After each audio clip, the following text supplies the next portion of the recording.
CM Pawan Kalyan కి వెను ప్రమాదం తప్పింది. అన్నమయ్య జిల్లా రాజంపేట పుల్లపత్తూరులో ఈ పర్యటన ముగించుకొని వెళ్తుండగా పవన్ కళ్యాణ్ కాన్వాయ్ కి ప్రమాదం జరిగింది. ఈ ప్రమాదంలో ఒక ఎస్కాట్ వాహనం బోల్తా పడింది. బైపాస్ లో రోడ్డు దాటుతున్నటువంటి ఒక వృద్ధుడిని తప్పించబోయి అరుపు తప్పింది ఎస్కాట్ వాహనం. కంట్రోల్ తప్పి బోల్తా పడినటువంటి ఆ పోలీస్ వాహనాన్ని చూసి వెనుకే పవన్ కళ్యాణ్ వాహనం కూడా ఉంది. ఆ పోలీస్ వాహనం వెనకాలే ఒక వృద్ధుడిని తప్పించబోయి ఆ వాహనం బోల్తా పడింది. దాని వెనకే పవన్ కళ్యాణ్ వాహనం కూడా ఉంది. దీంతో ఆయనకి కొంత ప్రమాదం తప్పినట్టుగా కనబడుతోంది. ఎటువంటి సంఘటన కూడా జరగలేదు, ఎటువంటి పెద్ద ప్రమాదం అయితే జరగలేదు. కానీ అక్కడ ఎస్కాట్ వాహనం అయితే బోల్తా పడింది. పవన్ వెహికల్ డ్రైవర్ చాకచక్యంతో ఈ ప్రమాదం తప్పినట్టుగా తెలుస్తోంది. ముందు వాహనం బోల్తాతో రిజర్వ్ ఇన్స్పెక్టర్ కు మహిళా కానిస్టేబుల్ డ్రైవర్ కూడా స్వల్ప గాయాలయ్యాయి. ఎస్కాట్ వాహనం బోల్తా కొట్టడంతో దాంట్లో ఉన్నటువంటి ఒక ఇన్స్పెక్టర్ మహిళా కానిస్టేబుల్ డ్రైవర్కి అయితే స్వల్ప గాయాలైనట్టు తెలుస్తోంది. రోడ్డు దాటుతున్న సమయంలో ఒక వృద్ధుడు రోడ్డు దాటుతున్న సమయంలో ఆయన్ని తప్పించబోయి ఈ వాహనం బోల్తా పడినట్టు తెలుస్తోంది. వెంటనే ఈ వాహనం వెనకాలే పవన్ కళ్యాణ్ ప్రయాణిస్తున్న కారు కూడా ఉంది. దీంతో ఆ వాహనానికి సంబంధించి పవన్ కళ్యాణ్ ప్రయాణిస్తున్న వాహనానికి సంబంధించిన డ్రైవర్ చాకచక్యంతోనే ఒక ప్రమాదం తప్పింది. లేదంటే ఆ వాహనం కూడా ముందుగా వెళ్తున్నటువంటి ఎస్కాట్ వాహనాన్ని ఢీకొనే అవకాశం ఉండేది. ప్రస్తుతానికి ఆయన ఒక పర్యటన ముగించుకొని తిరిగి వస్తుండగా ఈ ఘటన చోటు చేసుకుంది. దీంతో ఒక్కసారిగా అందరూ కూడా భయాందోళనకు గురయ్యారు. పవన్ కళ్యాణ్ ఎస్కాట్ వాహనం బోల్తా పడింది, పవన్ కళ్యాణ్కి పెను ప్రమాదం తప్పిందని ఒక వార్త వినంగానే జన సైనికులు కొంత ఆందోళన చెందారు. అన్నమయ్య జిల్లా రాజంపేటలోని పుల్లపత్తూరులోని ఒక పర్యటన ముగించుకొని తిరిగి వస్తుండగా ఈ ఘటన చోటు చేసుకుంది.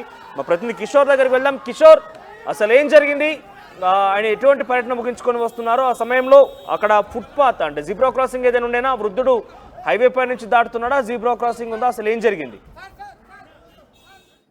పవన్ కళ్యాణ్ పర్యటనలో చిన్న ప్రమాదం చోటు చేసుకుంది. అయితే ఆ ప్రమాదంలో అదుపు తప్పి బోల్తా కొట్టడంతో ఏదైతే పోలీస్ ఎస్కాట్ చెందినటువంటి వాహనం అదుపు తప్పి బోల్తా కొట్టడంతో ఒక్కసారిగా ఉన్నటువంటి ఎస్ఐ అదేవిధంగా హెడ్ కానిస్టేబుల్ మహిళా కానిస్టేబుల్ గాయాలయ్యాయి. అయితే రాజంపేట నియోజకవర్గ పరిధిలో ఉన్నటువంటి అన్నమయ్య బాధితులను పరామర్శించేందుకు ఆయన పుల్లపుత్తూరులో పర్యటించారు. ఆ పర్యటించిన అనంతరం కూడా అక్కడి నుంచి నేరుగా రేణుగుంటకు బయలుదేరారు. అయితే రేణుగుంటకు బయలుదేరే క్రమంలో రాజంపేట బైపాస్ వద్దకు రాగానే ఒక్కసారిగా కూడా వృద్ధుడు రోడ్డు దాటుతుండగా కూడా ఒక్కసారిగా ఎస్కాట్ వాహనం అదుపు చేయబోయే క్రమంలో బోల్తా కొట్టింది. ఈ బోల్తా కొట్టడంతో ఒక్కసారిగా కూడా అటు ఎస్ఐకి అదేవిధంగా కానిస్టేబుల్ మరో మహిళా కానిస్టేబుల్ గాయాలయ్యాయి. మహిళా కానిస్టేబుల్ గాయాలైన వెంటనే కూడా ఒక్కసారిగా కూడా పవన్ కళ్యాణ్ కూడా ఆశ్చర్యపోయారు. ఎందుకంటే ఒక రకంగా తన క్యామెరా ముందున్నటువంటి వాహనం ప్రమాదానికి గురి కావడం కూడా ఆయన వెంటనే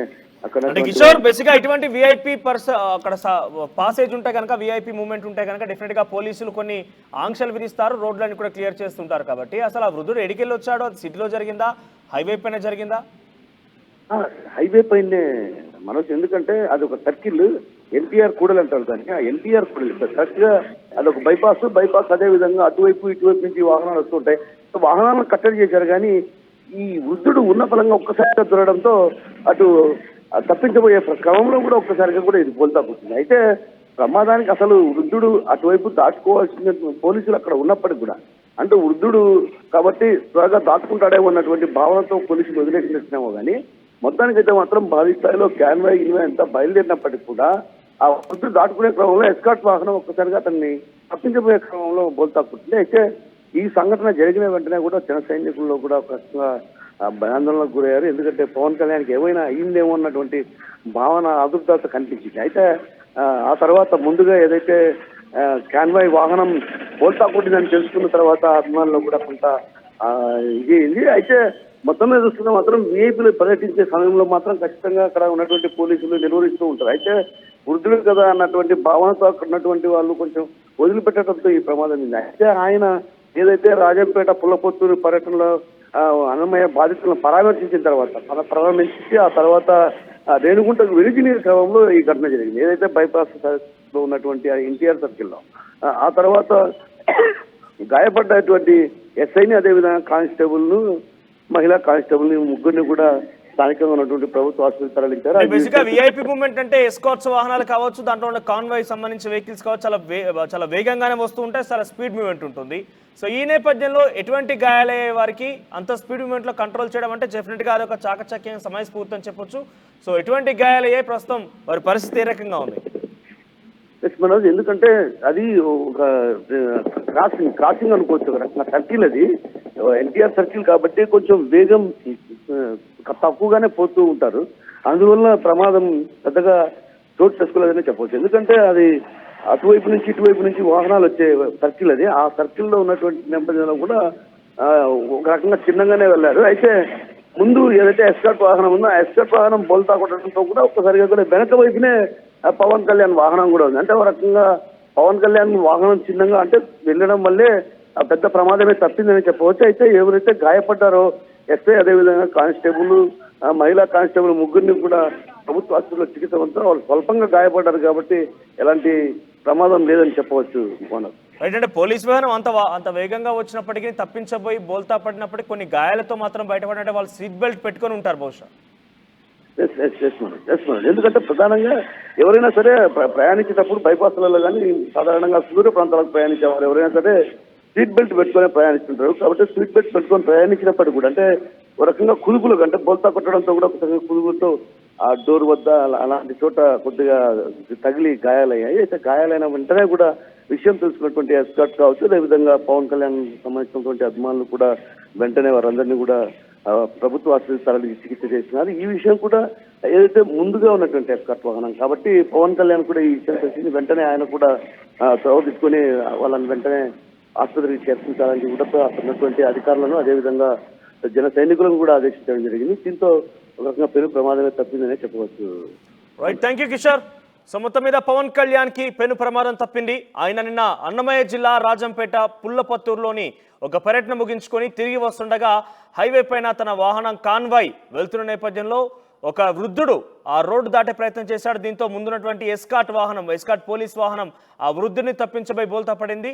ఆ బోల్తా పడినటువంటి కారు వెనకాలే పవన్ కళ్యాణ్ ప్రయాణిస్తున్న కారు కూడా ఉంది. అయితే బోల్తా పడినటువంటి కారులో ఉన్నటువంటి ఎస్ఐ, ఒక కానిస్టేబుల్, డ్రైవర్, మహిళా కానిస్టేబుల్తో పాటుగా కొందరు కారులో ప్రయాణిస్తున్న వారు గాయాలైతే అయ్యాయి. అది ఇక్కడ సమయస్ఫూర్తి డెఫినెట్గా పవన్ కళ్యాణ్ కారు నడుపుతున్నటువంటి వాహన డ్రైవర్ అని చెప్పొచ్చు. ఎందుకంటే ముందు పడినటువంటి ఆ బోల్తా, ఎందుకంటే చాలా వేగంగా ఒకదాని వెంట ఒకటి వస్తూ ఉంటాయి. విఐపి మూవ్మెంట్ అంటే మీకు బేసిక్గా తెలిసే ఉంటుంది. సో అటువంటి సందర్భంలో ముందు పడినటువంటి ఆ బోల్తా పడిన వాహనాన్ని కొంత అలర్ట్ చేసి వెంటనే ఆయన బ్రేక్ వేయడం కావచ్చు, నిలిపేందుకు ప్రయత్నం చేశాడు కాబట్టి ఒక పెద్ద ప్రమాదం తప్పింది. సో ముందున్నటువంటి వాహనంలో కూడా పోలీసు అధికారులు, పోలీసు కానిస్టేబుల్ కావచ్చు, ఎస్ఐ కావచ్చు, వారు సీట్ బెల్ట్ ధరించడం కారణంగానే కొంత ప్రాణాపాయ స్థితిలో నుంచి బయటపడ్డారు. లేదంటే కొంత ప్రమాదం ఎక్కువగానే సంభవించి ఉండేది. ఎందుకంటే కుదుపులు బోల్తా పడిందని డెఫినెట్గా ఒక కుదిపేస్తుంది. వాహనానికి చాలా కొన్ని మేజర్ డ్యామేజెస్ కూడా అయ్యాయి. సో ఆ సిచ్యువేషన్లో డెఫినెట్గా అలర్ట్గా ఉన్నారు వాళ్ళు, కొంత సేఫ్టీ మెజర్స్ పాటించారు కాబట్టి ఇటువంటి సిచ్యువేషన్ నుంచి బయటపడగలిగారు. సో బేసిక్గా ఎవరైనా కూడా కారు ప్రయాణం చేసేటువంటి వారు కావచ్చు, ఎవరైనా కూడా ముఖ్యంగా మీరు సీట్ బెల్ట్ ధరించడం అంటే కొంత ఇబ్బందికరంగా ఫీల్ అవుతూ ఉంటారు.